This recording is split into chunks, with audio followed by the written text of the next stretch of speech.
Good morning.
Honorable Favour Williams, Minister of Education and Youth, Dr. Casson Troop, Permanent Secretary, Mrs. Terry Thomas Gale, Acting Chief Education Officer, and all the other members of the Ministry of Education and Youth, members of the media, and for those joining us online at the MoEY and JIS YouTube and Facebook platforms.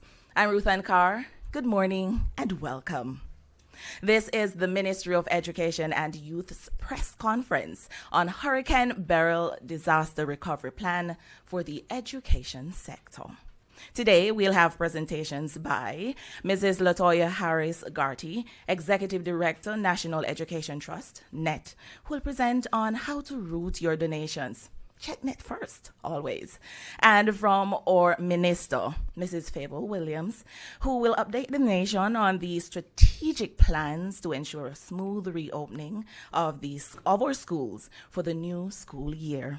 But before all those presentations, help me welcome our Permanent Secretary, Dr. Casson Troop, who will do the official welcome. Thank you so much to our moderator. Good morning, everyone. It is my pleasure this morning to welcome all of us to our press conference, designed to give the nation an update on what has happened to our schools and how the ministry is responding to same. So this morning, I have some key persons with me, as referenced earlier, and it is my joy to welcome first and foremost our Minister of Education, the Honorable Favour Williams. Let's make her feel welcome. She's here in the room with us.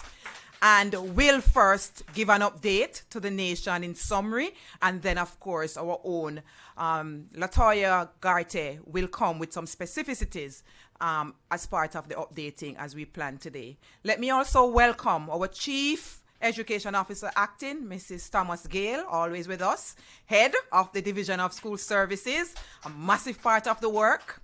I do not envy her today. A lot is on her shoulder as we get prepared for back to school in the new academic year. Let me welcome our Deputy Chief Education Officer for the Education Planning and Development Division, Mrs. Vivienne Johnson. Has played a critical role in the post-disaster assessment phase, and we really do not want to undervalue the role of the Planning and Development Division in our education ministry. Let her feel welcome. Let me welcome our Deputy Chief Education Officer for Curriculum Services, Mrs. Winnie Berry, who is always with us, a very supportive team member, and I'm happy she's here as well in the room with us.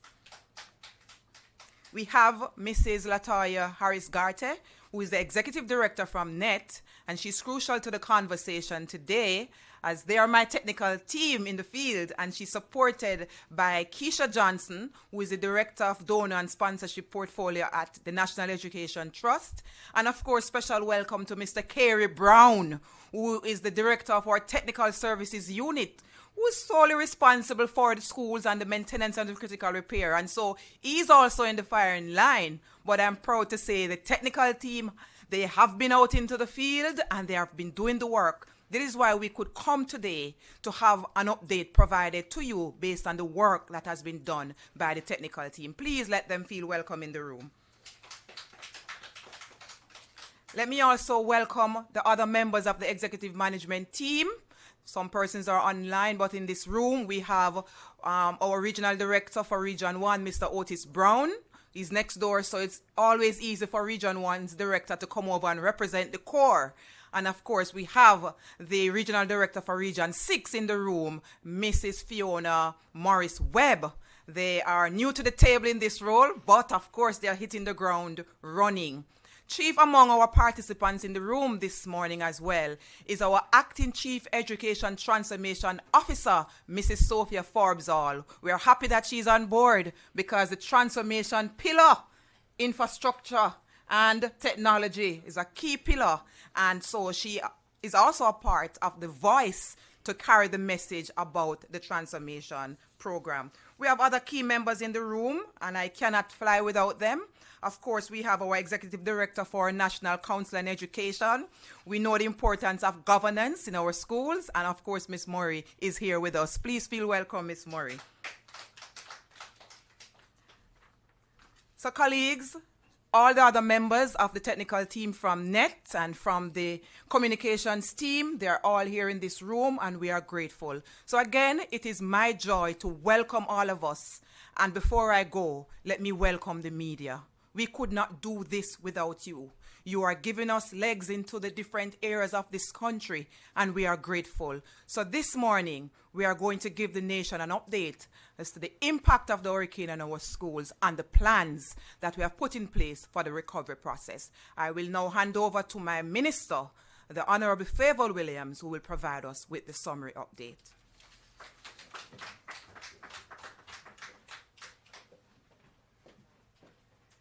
Thank you, PS. Good morning, everyone.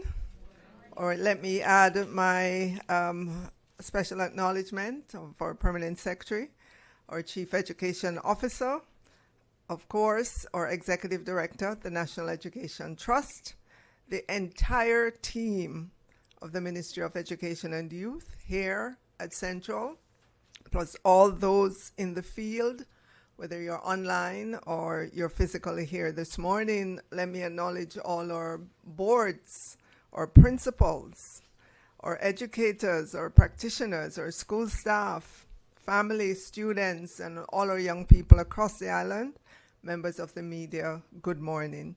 Let me begin by saying a big and heartfelt thank you to all across Jamaica who have helped so far and who will continue to help our children, our young people, and our schools recover from the passage of Hurricane Beryl. Your commitment and collaboration are important and drive our efforts at transforming education for national development. So today, I'm here to update the nation on the state of our schools. We've been out in the field now for several days. I will also update the nation in terms of our children's homes and places of safety, our libraries and youth innovation centers, and we'll share our plan of action as it pertains to recovery efforts in tandem with Back to School 2024. We understand the urgency and state that it is imperative that we begin restoration efforts immediately, considering we only have approximately 6 or so weeks until the reopening of schools. So as of today, and we had a meeting with all our technical persons involved in the recovery efforts this morning, the most current number that we have is that 309 primary and secondary schools have been assessed as having suffered damage. And in terms of the monetary figure, we've estimated that that is now at approximately $2.7 billion. We have segmented these schools into 3 priorities. Priority 1 would be those schools that have been severely damaged, that we have to begin the restoration in order to have them in a place where they can be safely opened come September 2nd, 2024. We have 85 of those schools, and the estimated damage there is $1.42 billion.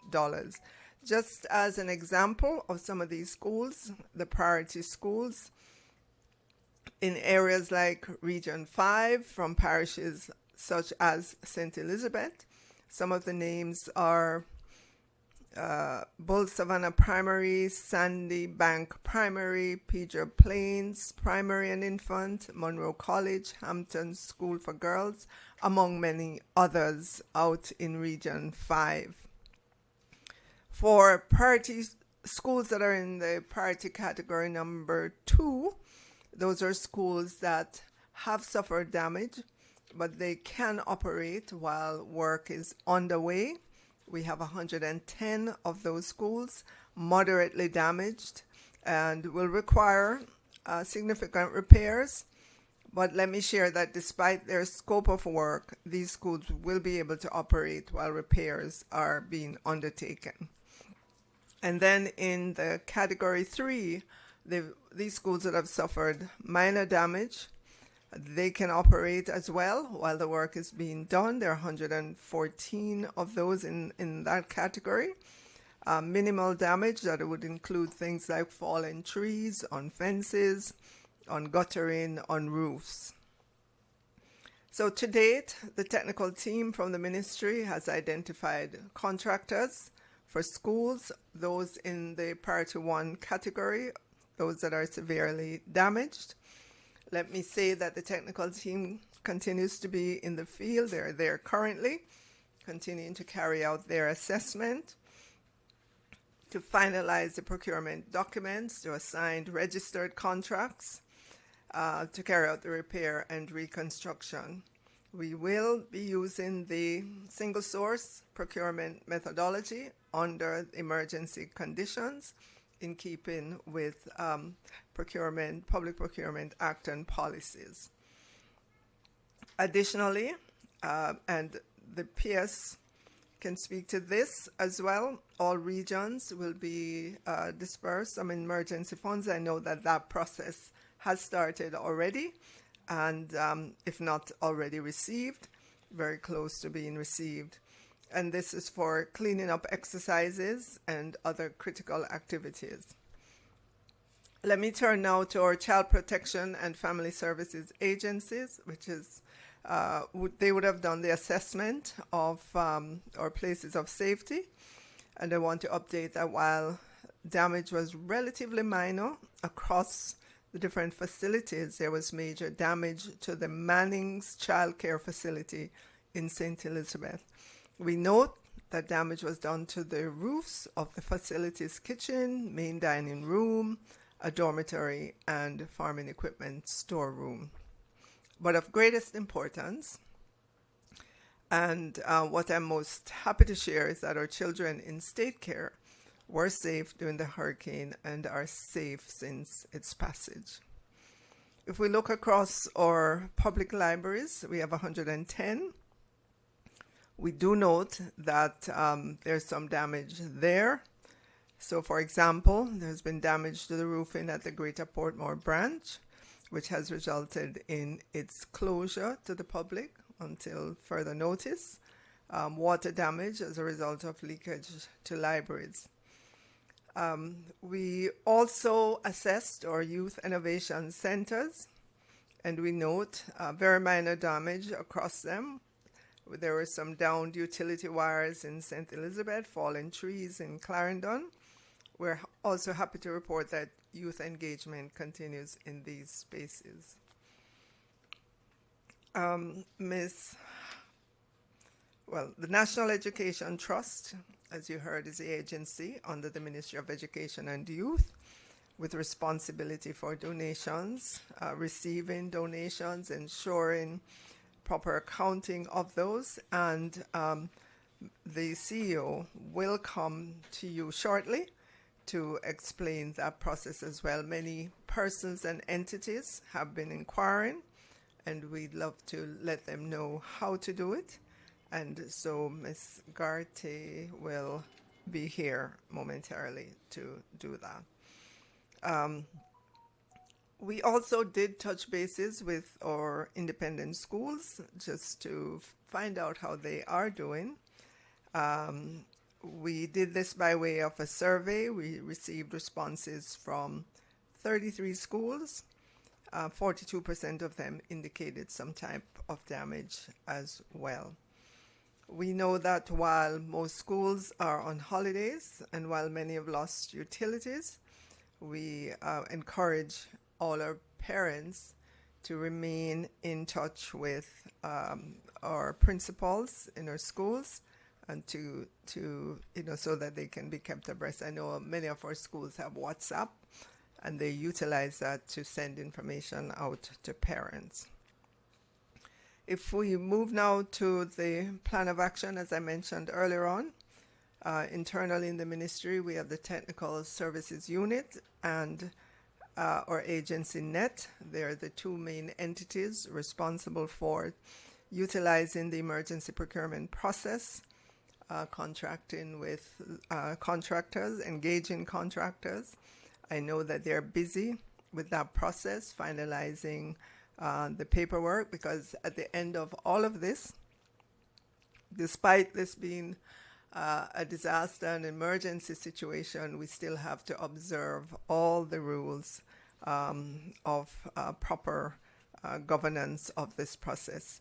We're expecting to see the work started on several of the priority schools by the beginning of the coming week, and we will be visiting these schools to keep the nation abreast. Additionally, and very important, we will publish by Monday the list of all the schools in all the categories with the assessment, the quick update in terms of the damage assessment, because we want this process to be as transparent as possible.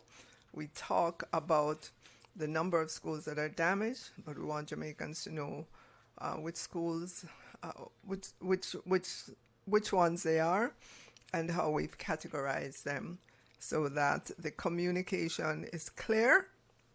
And when we get to September, we'll be at a place where we are managing properly, and schools will be able to open. So we're managing expectations as well, because you've heard the number of schools. There are a lot of schools, but we are getting out there to do the work to ensure that the new school year starts smoothly.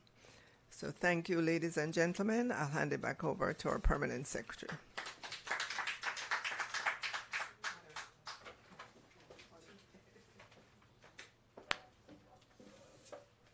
Thank you so very much, Minister. And at this moment, we will welcome our Executive Director from the National Education Trust, Mrs. Latoya Harris Garty.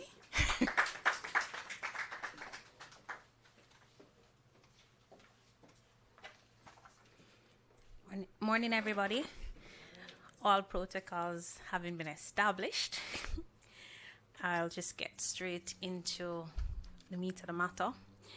I know a lot of people associate NET with infrastructure, and yes, the team is out there, and Minister reported. We have assessments ongoing. I want to ensure also that everybody is familiar with NET, the registered charitable organization. And that's critical to everything that's going on. I know that persons out there are, at this time of year, we usually process donations for alumni and different groups, but we have a lot of persons clamoring now to give back to different things, what they can give, when they can give, how they can give. In terms of our giving, we're open to accepting in kind, in cash, and time where that allows. And when I say that allows, meaning if a school needs some cleanup assistance, we are not going to stand in your way. We will facilitate that. So the first thing, what's crucial is that you check NET first. Our contact information in terms of an email, info@net.org.jm. That email response time is always within 2 days. That's the service standard. They should respond to you within 2 days. Why is it important to check NET first? As I mentioned, we're the registered charitable organization. We're responsible for education development and ensuring that your donations reach where it should be and that we mobilize resources. If you send items to schools and it's not sent in the correct manner, what's going to happen is that you're going to have delays at port. And in those delays, customs usually sends them to us for attention.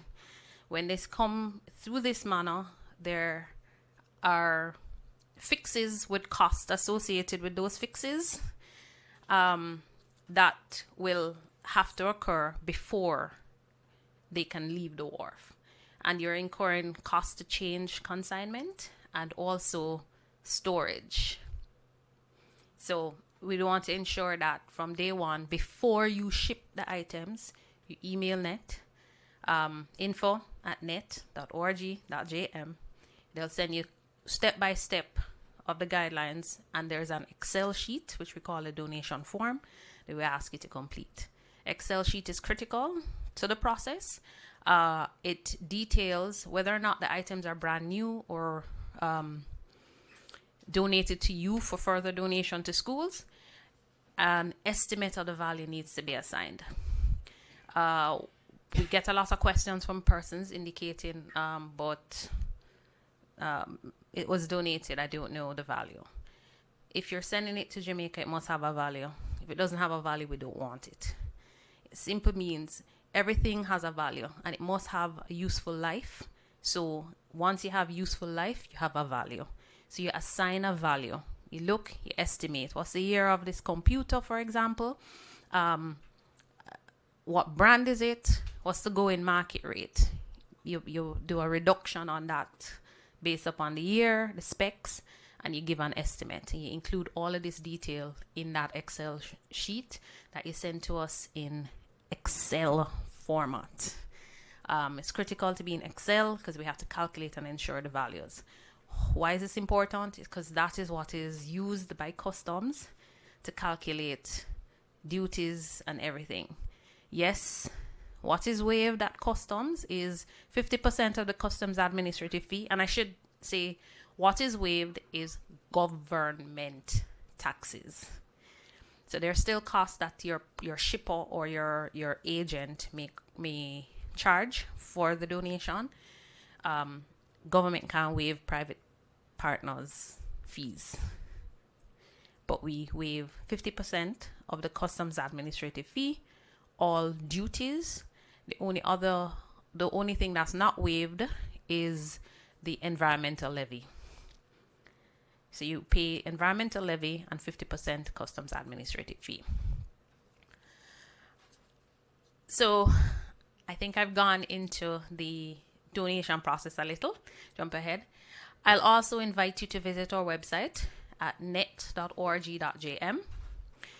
We have created a Hurricane Beryl page that we'll be updating in next week with details of the schools that have been impacted.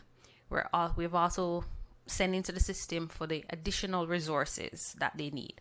So a lot of the talk has been on the infrastructure. Some schools may have lost resource items, books, computers. So we're asking them to provide that detail so that that can be made public to you. So on that page is what we're going to use to keep you abreast what's going on. What's nice also is that if you are so moved, you can actually donate directly on the site. You click the button, donate now. It takes you, NCB is our back end operations, so it's secure. And you can donate cash there. If you don't feel like donating through the site, we have our endowment accounts. And our endowment accounts are for donations for specific purposes. Meaning, if it is Hurricane Beryl that you donate to, we can only use it for Hurricane Beryl. Let me repeat that so everybody has comfort. Once you donate cash to Hurricane Beryl, we cannot divert that cash for anything else but Hurricane Beryl.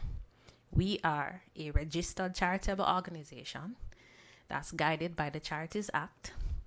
And how we operate is that if a donor gives for a specific purpose, we can only divert those funds where we have the consent, specific consent of the donor. And the only way we would say divert funds is if there's no longer a need for that. And we know Hurricane Beryl has a wide need, so we won't need to divert any funds there. So all funds in these accounts at NCB are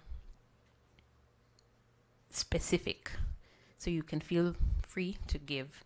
So we have the website that you can donate, net.org.jm, or we can provide your banking with the detailed banking information, and you can do a bank transfer.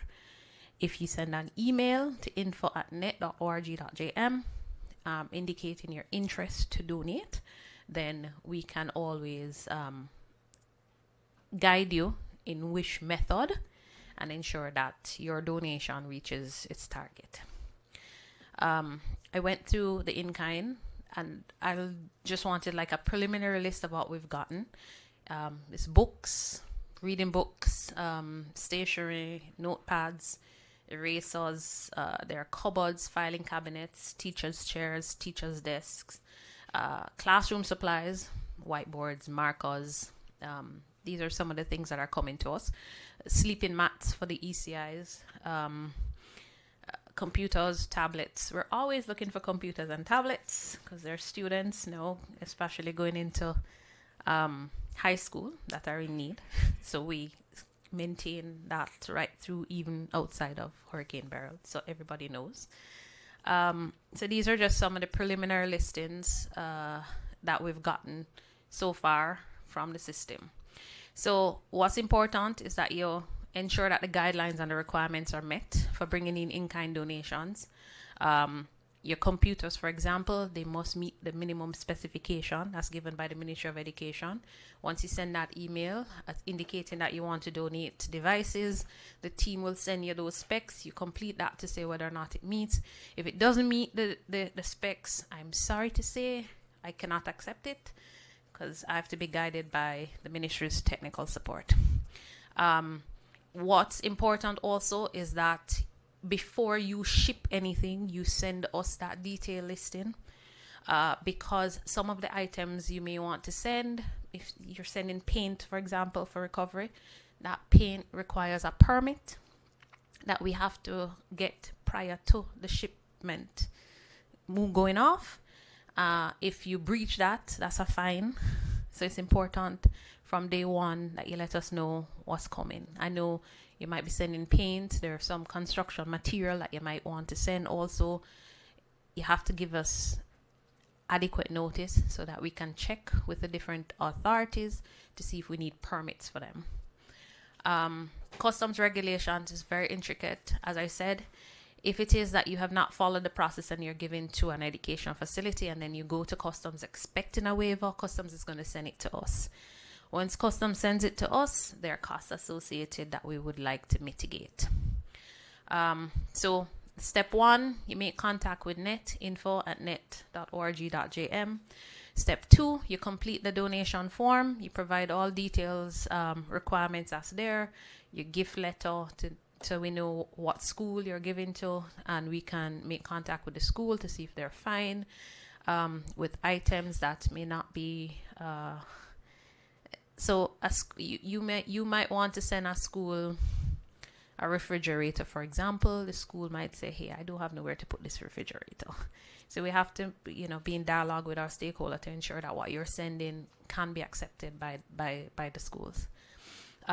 Step 3 is that we give you an approval and we tell you, yes, go ahead, ship. 4, once you gotten that, you send us the bill of lading, and the goods must be consigned to National Education Trust. Consignee is critical to the process. National Education Trust is your consignee. You can indicate for the school but it's National Education Trust. If it does not enter the country being consigned to NET, NET cannot provide the paperwork for clearance. So consignee must be National Education Trust. You provide us a copy of that, and it's important you provide us the airway bill or bill of lading. Why is that important? If you made a mistake, we can correct it, and it's easier to correct before the items reach than to correct when it gets here, because when it gets here, costs are going to be applied.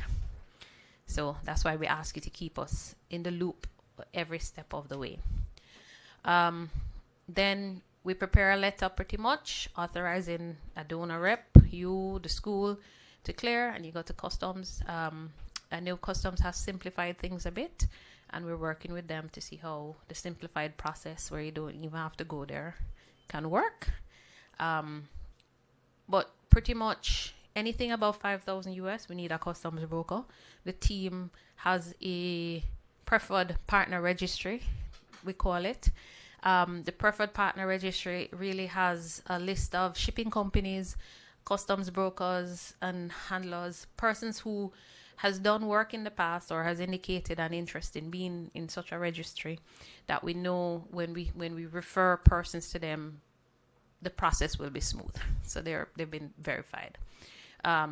If it is that you don't have these persons on hand, we can refer you and we can give you guidance on who is best to help. So in terms of recovery support, in kind, I've given you, if you're sending items here, I've given the step-by-step, important, info@net.org.jm, that's email. We will send you guidelines, form, and walk you through that process. If you want to give in cash, you have two options. There's a website, net.org.jm, or you can make contact with us through the same email and do a bank transfer to NCB. All donations in cash for Beryl has to be used for Beryl recovery. And I think that is a synopsis of our giving process. So remember, in your giving for hurricane relief, it's critical that you vet your entities. Ensure your entities are registered as charitable organization. They're registered charitable organizations that we're actually working with now. Food for the Poor for one. We have sort of like a bird's eye view of what's going on in education. So it's important that you check with us first. That's what I'll hammer home to everybody. You want to give, send an email, we'll respond. We have a 2-day turnaround time for all response. If you want to give in cash, online, donate, or we can do a bank transfer. Thank you.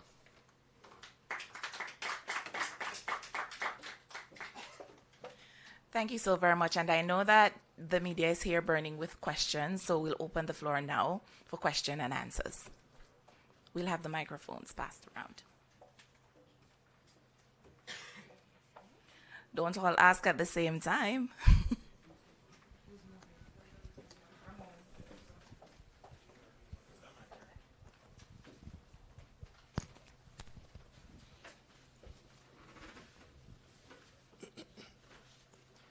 Good morning, everyone. Nikki Robinson, Radio Jamaica News.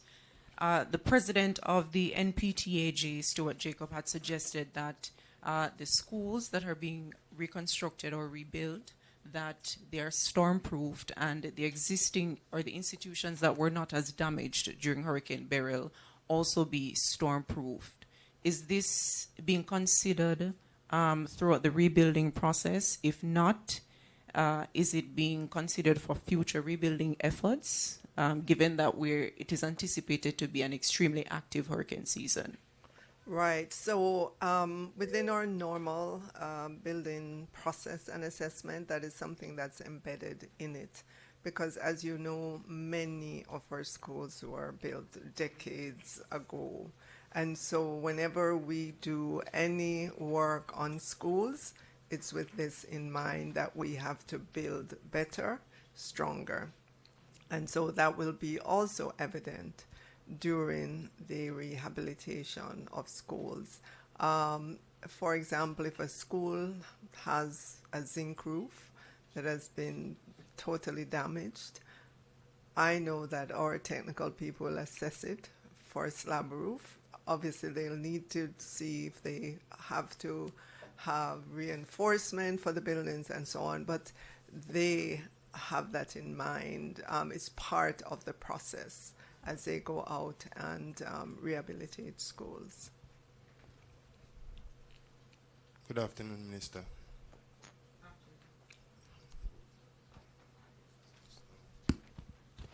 Good afternoon, Minister. Jason Cross is the name from the Observer. Good afternoon, Jason. Man. There are some people who may feel that things won't be ready for September as it relates to the severely damaged schools. What do you say to them? Okay, so we are going to give it our all in terms of the severely damaged schools. Will they be 100% ready? I'm not going to stand here and say because you heard the numbers, but I'm pleased with the efforts so far in terms of engaging the contractors, impressing on them the urgency of this. And what I do know is that we will ensure that even if there's work going on, that the property, the school property, will be safe for our teachers or students or parents to enter and so on. We expect that work will still be going on, but our vision, our goal is to ensure that school can begin in these entities. Good morning, Minister. Rochelle Williams from the JIS. This is with respect to the school grooming policy. Regarding the Kensington primary case, can you say the JTA has warned that the ruling may cause issues in enforcing grooming policies? Can you say if the minister will be introducing any proactive measures to address this? It's a two-part question. That's the first part. Okay. Well, I just want it to be said that within the school system, within the education system currently, in several schools, there are students who attend schools with locks. And they are okay. They are embraced. They're doing well. If you will recall, last year, I made it known that no child should be required to wear covering on their hair if they have locks. And the schools that have been doing that, they've stopped requiring it. So we're not expecting that we're going to have a major issue come September, because where we are as a society today, just listening to what people are saying, there's a full embrace of our culture, our hair, our African heritage, and so on. Okay, so just to follow up, the second part of my question, it's with respect to the grooming policy again. I was wondering if the ministry intends to change or modify any part of its policies to ensure that students' rights are upheld. Okay, so the dress and grooming policy is a framework for schools against which we will measure the individual school's policy, right? So for example, every school should have a written dress and grooming policy. It should not be discriminatory and so on. So when we look at that, those are some of the things that we're looking for to ensure that they are in compliance. In the framework, we will emphasize, our natural hair and the embrace that we should have of that. Obviously, and I would have said this many, many times to parents, to please send their children to school with simple hairstyle, not elaborate hairstyle, because after all, school is about education. It's not a fashion show. So there's a balance, and we will continue with that message to all our parents in our schools. Thank you. Good afternoon. Good afternoon. Andre Williams from the Gleaner. Minister, you have said that 309 schools have been assessed so far to damage bill of $2.7 billion. Are there any current assessments being done, and should we expect that this figure could increase? It could increase. That was as of yesterday. And as you heard, we reported at least 2 times now, and the number keeps climbing. So as the building assessors go out, yes, that number could change. Additionally, as you look at the priority groups, there could be some shifting around, maybe not major, but a school may be assessed to be minor, could move up into another category, and so on. So it's a moving target. But the important thing is the work to be done, not the focus on the number per se. And it's the work. We want to get the work started.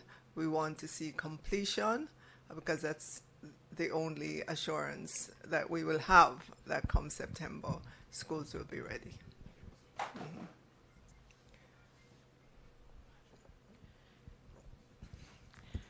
There are plans, not plans, sorry. There are concerns from within the fraternity with regard to whether teachers recruited internationally would be prepared to properly adjust and meet the social needs of students locally. So my question is, are there any plans to train these teachers, whether on the cultural aspect as well as or education curriculum, to ensure that they have the requisite skills to administer teaching to students?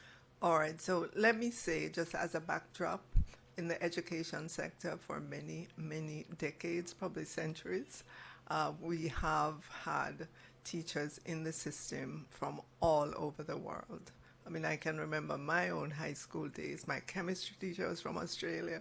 My physics teacher was from someplace else. My English lit teacher was from someplace else. My history teacher. So we've had teachers from across the world. They have assimilated. And I know even now in our system, when you look, we have teachers from Cuba, and we've had those consecutive years going now. There are teachers in our system currently from other countries. We have to ensure that we have teachers with the specialization in the hard subjects like mathematics, science subjects. And of course, they will go through orientation to or culture or curriculum. But I want to assure you that this is something that that it's not strange to the education sector. And it exists, and I can see in the foreseeable future that it will continue to be so. And in terms of long-term solutions, because it seems as though the teacher recruitment, the international teacher recruitment as well, the ministry last year had also called for retired teachers, among others, to sort of fill the gap that we're seeing now. So are there any long-term solutions being coined right now? Because that seems more of a band-aid solution to the issue that we're facing now. I wouldn't say it's a band-aid solution. It's a basket of solutions that we've employed coming out of COVID and facing the issue of migration, whether it be out of the profession and into another industry locally, because that happens, or out of the profession in Jamaica and into the profession in another country. So we have had to assess our situations, and to the extent that there are teachers who have retired and they want to continue in the education sector, if they've retired within the last, was it 3 years? 3 years. We welcome them. Teachers who go off on their long leave, 4 months or 8 months, if those teachers want to work in the school while they are officially on vacation, we welcome those teachers as well. We continue to produce new teachers. We have 10 teacher training institutions in Jamaica, including those institutions with teacher faculties, teacher education faculties. They continue to produce new teachers. We're expecting another 1,200 or so new teachers into the system. We've created a portal through which new teachers can upload their resumes. Schools that are looking for teachers can put up that information as well so that there's a better matching, and we cut down the time used to search. And these are some of the strategies that we have to use. I know that from the perspective of the JTA, and we had a meeting just recently, they've asked us to look at non-monetary incentives. I gave them a commitment that we will just have further conversations to flesh out what those are, and have that conversation. Many things are possible once you start talking, so that's what we're doing. But we have to utilize all the strategies that we have in our basket of strategies in order to meet our requirement come September.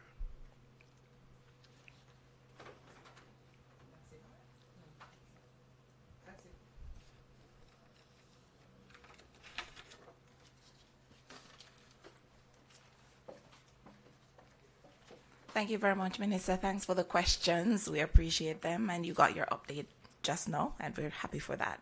This is where we end our press conference for today. Thank you so very much for coming out. For continued updates, please be sure to go to our website, that's MoEY website, and our Trend website as well, and follow us on our social media pages. And if you do have donations, do remember to check net first. Have a great, wonderful day. Have a wonderful rest of the day.